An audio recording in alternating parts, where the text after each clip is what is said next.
So, as a YouTuber who does a lot of Kingdom Hearts content, I get a lot of questions from people both inside and outside of the fanbase. Most of the people outside of the fanbase usually ask me something along the lines of, how can you be into a story that has pretty complicated plot but also features characters like Mickey, Donald, and Goofy? And honestly, that's a fair question to ask because on the surface, it seems like a pretty charming and easygoing story. Starting off in Kingdom Hearts 1, the story always felt like it would be a lighthearted adventure. Following Donald and Goofy around as this anime boy with the giant key doesn't necessarily sound like something that screams peak JRPG story. It sounds like something that's not too complex and is a fun journey to go on. And for the most part it is. I think part of why the Kingdom Hearts series works so well is because it never fails to forget its roots as a Disney game that features both old and new Disney properties. And while people have their preferences, I think overall Kingdom Hearts has kept a lot of its charm throughout the years. But one thing that doesn't necessarily come through as much, and something that I really don't see talked about that often, is the fact that the Kingdom Hearts series can get pretty dark sometimes.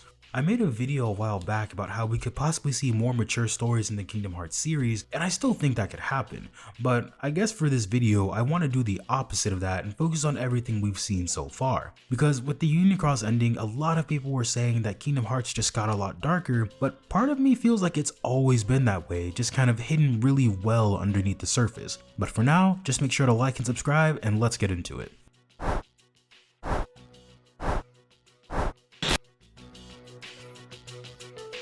So I guess we can start with what happened in the ending of Kingdom Hearts Union Cross. And also, if you haven't seen it yet, this will be going into full spoiler territory for Union Cross's ending, because a lot of the stuff that happened with the Union Cross ending had people thinking that the ending, while it was pretty good, was also pretty morbid. Because we found out when the Keyblade wielders from the Age of Fairy Tales have their hearts fall asleep, their Chirithes turn into Dream Eaters to protect their hearts. So that in itself kind of recontextualizes a lot of Dream Drop Distance when you realize that a lot of the Dream Eaters that we spent time with in that game are actually Keyblade wielders who were defeated and whose hearts are in the realm of sleep. And while the scene that revealed it was really heartwarming in Union Cross and Dream Eaters have really cute designs for the most part, it still ends up being a little dark. Now, one thing I'm not gonna do is sit here and pretend that Kingdom Hearts is some morbid and tragic story, because there's only so much you can do when you have Sora walking around with a talking duck, a talking dog, and a corporate mouse playing king. But I think that when you dig a little deeper, there are some pretty unsettling things that happen throughout the course of the series.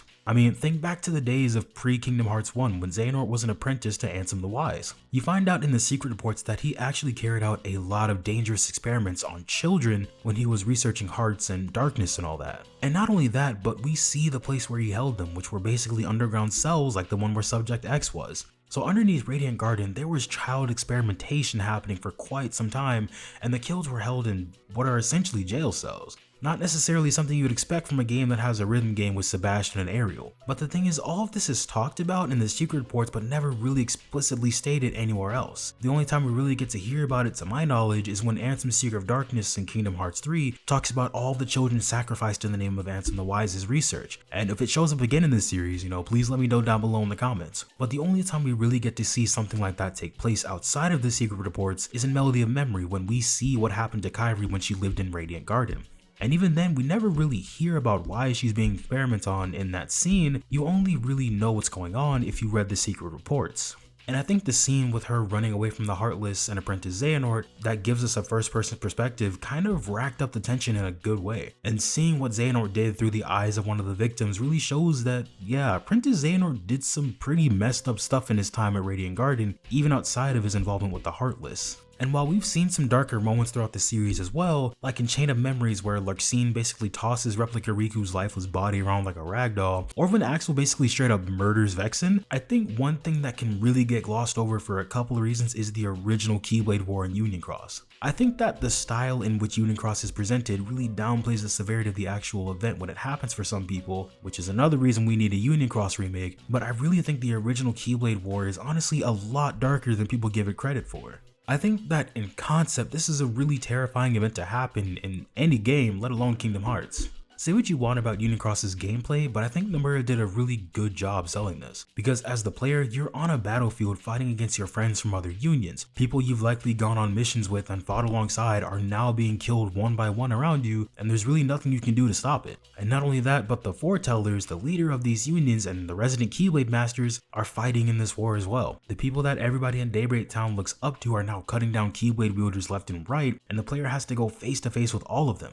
And after that, you're on the battlefield getting ready to pass away out of sheer exhaustion, and the only thing you hear and see around you are the hearts of your comrades flying into the sky as they die on the battlefield too. I always thought that the imagery of the Keyblade graveyard was always ominous when it was introduced in Birth by Sleep, or I guess in the secret ending of Kingdom Hearts 2, but having the actual event bring context to the scenery makes it that much more heart-wrenching when you realize that those aren't the Keyblades of random Keyblade wielders from long ago. Those are the Keyblade wielders of friends who were once comrades in arms turned against each other. And we see that really affects the player in a big way because Chirithy has to keep erasing memories of the Keyblade War when they keep coming back over and over again. So the wielders who live through the Keyblade War have nightmares about it, and Chirithy makes them forget about it. So the ones who are left carry some amount of post-traumatic stress from watching all of their friends die around them. So when it comes to Kingdom Hearts, I get that on the surface it looks very lighthearted and whimsical, and for the most part it is. I think that's kind of the allure of Kingdom Hearts as a series because that's where most of its charm really comes from. And I definitely think Kingdom Hearts should continue to do that because those lighthearted moments are what really sell the series.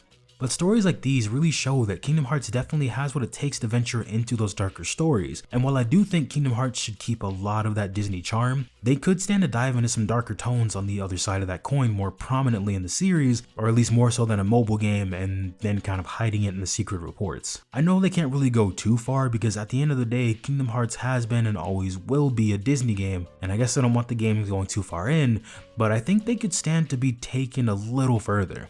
For example, one thing I've noticed is that at the end of the day, there aren't very many consequences in the series. It's not as bad as series like Dragon Ball where death literally has no consequence, but in a series where turning into a heartless and a nobody, then turning back kind of gets you out of jail for free, and you have replicas that can be used if a nobody wants to be their own person, part of me thinks that the series could stand to have more on the line in future titles. But again, that's just my personal opinion and something that I'll likely talk about in another video. But that's just kind of what I think about it. What do you guys think? Let me know down below in the comments. And if you're new here and you want to see more Kingdom Hearts content, just make sure you subscribe and turn notifications on. Alright guys, it's been fun, but this is Moose Wayne, signing off.